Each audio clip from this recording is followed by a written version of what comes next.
Mr. Cassidy, whenever you're ready. Thank you. If the court please, let me be the first to say good afternoon. This case arises from the shooting of plaintiff's decedent Joe Porter, the early morning hours of November 9, 2009. And the issues presented, Your Honors, is whether or not the district court sitting in Huntington should have directed a verdict at the end of the evidence with respect to plaintiff's common law negligence claim against the city of Huntington, and also the court's failure to then grant a new trial on said claim, and also the giving of a certain instruction which we say was inconsistent and confusing by instructing the jury that even if Officer Lusk, who was the person who shot Mr. Porter, had made a mistake, and that wasn't unreasonable per se under Section 1983, the Civil Rights Act, and that he still could be found to have acted reasonably. Now, in the early morning hours of November 8th, 2009, the Huntington Police Department responded to several shots having been fired at the Club Babylon in downtown Huntington. This was a big club. It stretches pretty much almost a whole block from the front door to the back door, more than 100 feet. I'm not exactly sure, it's in the record, but it's long. The shots were from the front. Shots were in the front. The officers rushed in. According to the initial statement that Officer Lusk gave, someone said, never identified, never testified, hearsay, but someone said the shooters are going out the back. Our evidence was just about everyone in that area of the bar was going out the back because people were shooting in front. Evidence is that the police officers rushed towards the back. Our evidence was a number of people were trying to get out of the back at the time. Officer Lusk said he saw Mr. Porter running. It's his first statement. Saw him running, and they went after them and was running with another gentleman named Mr. Lamont Miller, that they yelled to stop. Mr. Lamont Miller got down on his knees, and Lusk continued after Porter, and Lusk claims that Porter put a gun on him or showed him a gun, and he shot him and killed him. And however, deposition time, Officer Lusk said things different from what he said in his statement, including that he spun Mr. Porter around. He had to step to the left in order to get the shot off. That he said, ladies, Your Honors, that he grabbed Mr. Porter from the left. Mr. Porter was right-handed. That he swung him all the way around, and that Mr. Porter had a gun in his right hand at the time, implying, not that he pulled it on him, implying that Mr. Porter was one of the people who had a gun that night shooting. That was the implication. He denied that he pulled the gun. He had it in his hand when he grabbed it. Now, all the evidence in this case, and the city won't dispute that, was that Mr. Porter, this gun that they recovered, they say they recovered from Mr. Porter, was not used, not shot that night, that Mr. Porter was not involved in this prior shooting. All the forensic evidence, no fingerprints of Mr. Porter on the gun. We did DNA testing, no DNA of Mr. Porter on the gun that the police say he had in his hand at the time he was shot. 2 eyewitnesses testified that he did not have a gun in his hand. He had a glass, plastic glass, was drinking, if anything, at the time. The witnesses, as was Mr. Joe Porter, were young African-American men. The 2 eyewitnesses were not in any way related by family or friendship to Mr. Joe Porter. The officers, 3 Caucasian officers, testified all over the lot as to where they first saw this gun. Detective Sperry, who was the detective who was assigned to investigate whether Officer Lusk did anything wrong. testified in his deposition, which we got into at trial, that there was an unidentified gun found at the back, outside the club. Didn't show up in the evidence log. Our case was that the police planted that gun on Joe Porter after they shot him. And from day one, we said maybe it was negligence. Maybe Lusk didn't mean to shoot him. Maybe in the chaos of the situation, he ran in there and saw Joe Porter, who the first officer says, I recognize it as Joe Porter. Evidence was they knew the Porter brothers before this. Rushed in there, and we say he had his gloves on, it was dark, he had a lamp on his gun, and he could have easily squeezed that trigger accidentally. But Lusk testified, though, that he intentionally shot Porter. So he did. Wasn't that the evidence in the case? That shouldn't have been the close of the evidence, because there was contradictory evidence. There was genuine issue of material fact, because number one, he didn't know he shot him. Well, what is the evidence that would indicate that he did not intend to shoot? The evidence is that this was a rush to judgment. The negligence evidence would be that they saw a man fleeing, just like this court's case in the Henry Purnell case, which was 2011, which was after the Webb case, which we rely upon in this case. But in this court, there was a fleeing man that this court found, that a fleeing man who is not presenting a significant risk of harm to the officer, it is unreasonable. Right, in that case, I'm sorry. But Henry versus Purnell was a case where there was no dispute that the officer accidentally grabbed his gun instead of his taser. And here you have a different situation. Right, there was a dispute. That's all my point. I'm saying that just the fact... Right, and I've asked you to give us the evidence that would negate Officer Lusk's testimony that he intended to shoot Porter. Well, the testimony was that he didn't know he shot him until after he rolled him over while he was on the floor. Didn't know he shot him, or didn't know he hit him? Didn't know he shot him until he rolled him over on the floor. I mean, my point is it was all conflicting as to the gun going off. He wasn't aiming at him.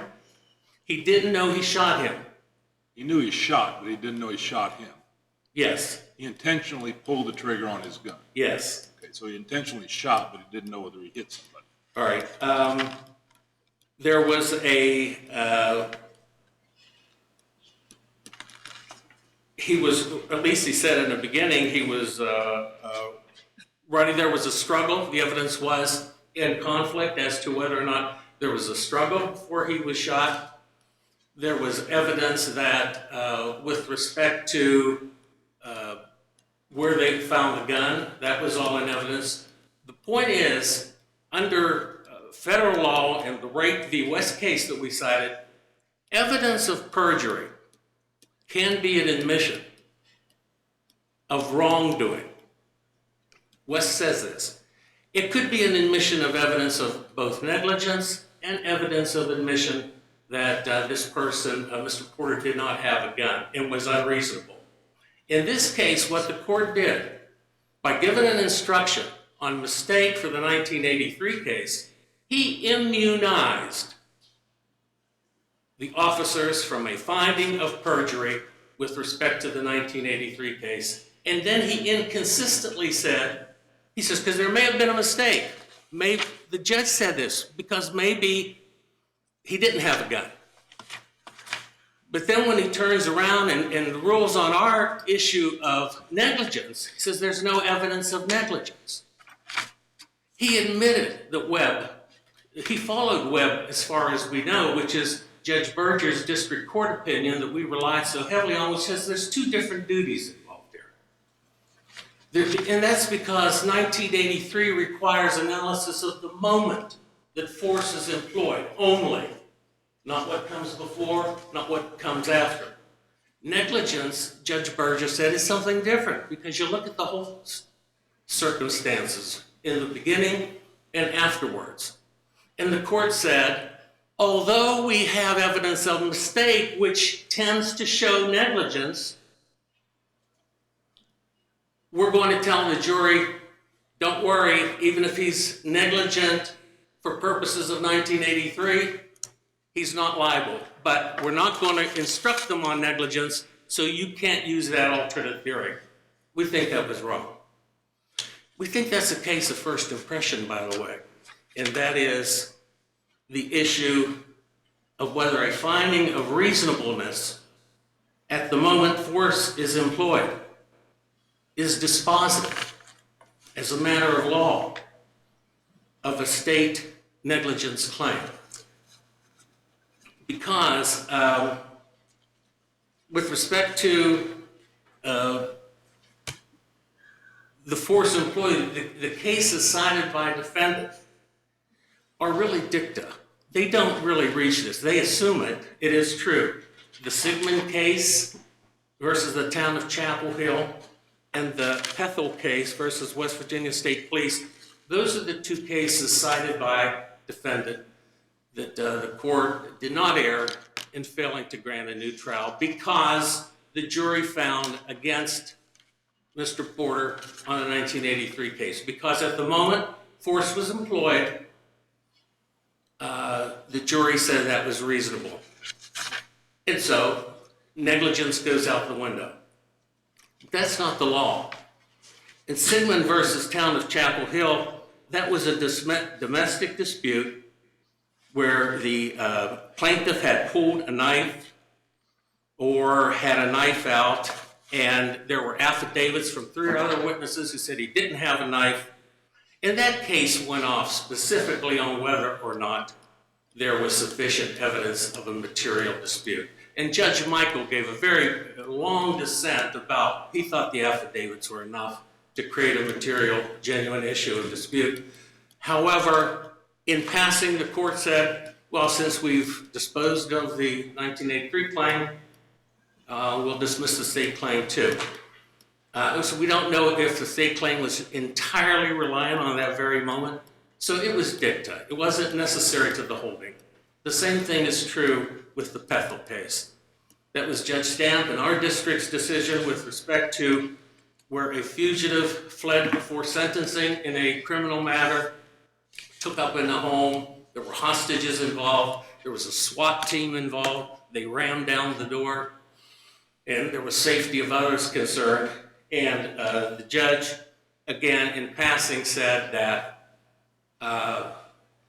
in order to show negligence under state law, shorting to show a wrongful death claim, you have to have wrongful conduct, which can include negligence, but a finding of no violation of constitutional law, breach, takes care of that.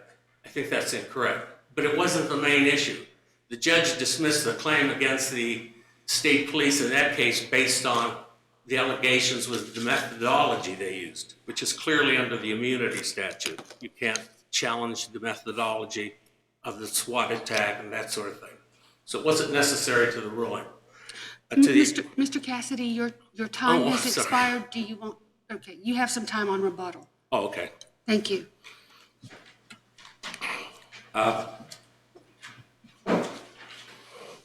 Mr. Cassidy? Yes, do you have a question?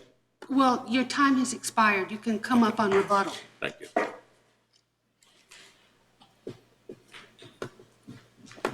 May it please the court, my name is Charlie Gould, and I represent the city of Huntington and Officer Lusk, the appellees in this matter.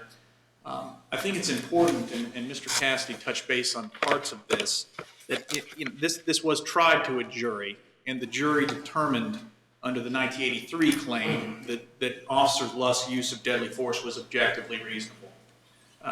To that extent, and consistent with the court's decision in Sigmund, that is dispositive of the issue at the time of the shooting. The jury has determined that the officer's conduct was objectively reasonable. What is negligence under West Virginia law? It's an objective standard. How can the officer be objectively reasonable, the jury having found during the moment of force, and yet be unreasonable at the same time for the same conduct? It can't be, and we say that is the law. and it's recognized as such. The only, and I believe, Judge Keenan, you were, I think, touching base on this, the only other claim that we're aware of that could be brought in terms of negligence would be an accidental shooting, perhaps. Officer Lusk, in this case, did intend to shoot. He perceived an immediate threat. He said he pushed off and he intentionally fired at the body mass. Whether or not he knew where he hit him or how he hit him, he didn't know. It was a close combat situation. It was a high-tense situation. We had in Huntington, downtown, hundreds of civilians, young kids out at the bar, 3 people shot, the police responding to this immediate threat within 20 seconds, entering the club to the end of the club with directions that they're going to the back. The officers perceived 2 individuals, had probable cause to pursue them, shouted verbal commands. Plaintiff's own witness, Mr. Scott, who was in the back of the club, stopped. He heard it. Plaintiff's witness, Mr. Poindexter, stopped. He heard the commands. Mr. Scott in the back of the club, those indicated that Mr. Porter, unfortunately, did not comply with the commands and kept going. And that's set forth in our brief. The officer reached him, spun him, first saw the gun, and fired. Mr. Cassidy brought up the issue of he was wearing gloves. Well, there was no evidence at trial to say that wearing gloves by an officer is a breach of any standard of care, or that wearing gloves by an officer approximately caused him to misfire his gun. So we believe the record is clear. There is no evidence of an accidental shooting. What we're looking at in this case is, and we agree that under a Webb analysis, Justice Berger said there could be parallel claims of negligence for actions before or after the shooting, the moment that the jury in this case found that Officer Lusk's conduct was objectively reasonable. But again, there was no evidence of negligent conduct by the officers in this case. They entered the club. They testified how they entered the club. They testified how they had probable cause to believe that 2 individuals that they saw could have been involved in this shooting, and they had the right to pursue and detain to see if those persons were involved in that activity.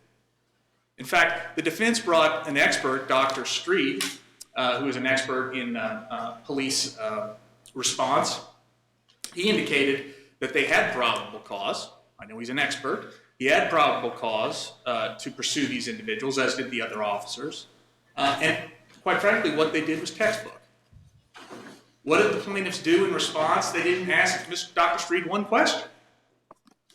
Nor have they presented to the jury or to the court, what else should the officers have done in this situation? Should they have paused at the beginning, at the start of the club before they ran in to ask individuals, who are those individuals running to the back? What is the standard of care the officers are supposed to abide by, and how is it breached? Do you understand precisely what the allegation of negligence goes to? Is it that Lusk was mistaken about Porter having a gun, or that Lusk accidentally shot Porter? Under either scenario, the accidental I think we addressed, the mistake, that all goes to the moment in time of the shot being fired, and the jury has answered that question. And that goes to the mistake instruction, I believe, which is an accurate instruction under the law. And Judge Chambers got that right. It's an accurate reflection of the law governing 1983 actions. An officer need not be correct. The suspect poses imminent and serious harm before deadly force is applied. The officer must reasonably perceive that a suspect poses such a threat. In this case, the plaintiff was presenting evidence that individual said that he had a glass in his hand. Someone said he had nothing in his hand. The officers saw the gun, they recovered the gun. This is exactly the type of case where that instruction comes into play. And it was a proper instruction.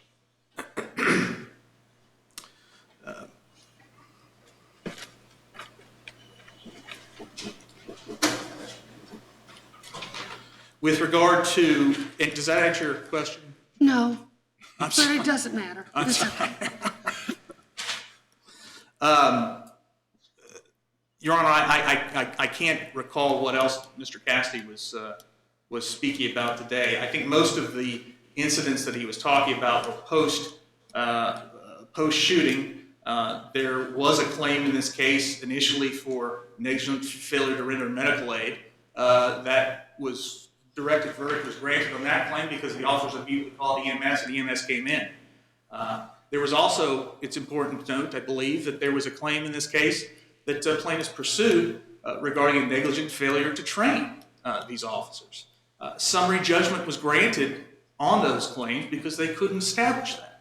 I think this also goes towards the lack of proof of any negligence. I mean, they just can't plead negligence and say, hey, it was negligent. Where's the standard of care? Where's the breach? They didn't articulate that to the jury, and based upon, we believe that Judge Chambers was right in his decision, that no reasonable jury could have inferred that there was any negligent conduct and reached such a conclusion on this lack of evidence. And with regard to the mistake instruction, if that's what I understand they're claiming is error, again, that was a proper instruction under the facts of this case, and it was a proper instruction under all recognized law under 1983 elections. If there are no specific questions, I ask that the court's decisions be upheld and the orders were not error. Thank you. Thank you. Mr. Cassidy? Judge Keenan, I apologize to you in asking your question. I wasn't quite registering exactly what you were asking, and Judge Duncan's question to counsel helped clarify that. I wasn't thinking as fast. No. Let me get back to your question, which is what evidence did you have that he was unintentionally shot?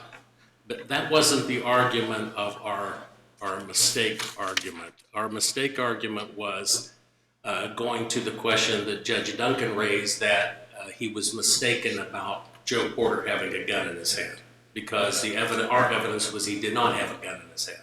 He had a glass in his hand. So the mistake the court was wrestling with was not whether or not it was an intentional shooting. It was whether or not what display of threat was there at the time. Saying the negligence was the failure to perceive what was in Joe Porter's hand. Well, that's part of it. It's all those circumstances leading up to it, which Webb says before and after. Let me give you an analogy to the Pina case. The Pina case is the case of the Hispanic neighbor. They're looking for Mr. Gonzalez for not paying child support. They go to Mr. Pina's house, happens to be Hispanic as well, and they start going around his house, and they cause him to come out the door with his gun shot down. The court said that's not unreasonable. He gets shot. It's a gunshot. The court said that's not unreasonable because, that is unreasonable to shoot someone just because they have a gun to protect themselves, and he wasn't aiming it. Put in a little more hypothetical facts. Excuse me, but I don't think Judge Keenan's question and my question weren't really going to hypothetical facts. What I think we're trying to see, or what I'm trying to see, I'll just speak for myself, here is what are the facts here that Lusk was negligent? And you moved away from having something in his hand other than a gun and back to preceding circumstances. He was negligent in rushing to judgment because he knew this person before. He was an African-American man. We didn't allege that it was his intent. It was race, but he was negligent in assuming this guy was the shooter earlier. He ran up to him. He shot him. He didn't have a gun in his hand. That's negligence, But we that's believe. not, that didn't seem to be what you were arguing, as I understood it, in your brief. No, that is what we argued. He was fleeing. They ran to him, and all these instances, our testimony indicated he was not presenting any threat. But we weren't able to present that as from a negligence standard because the court said that wasn't evidence of negligence. I think it was. If you look at Webb, you can lead it. Was the response? Webb asked, was the response proper before the police even got there as negligence?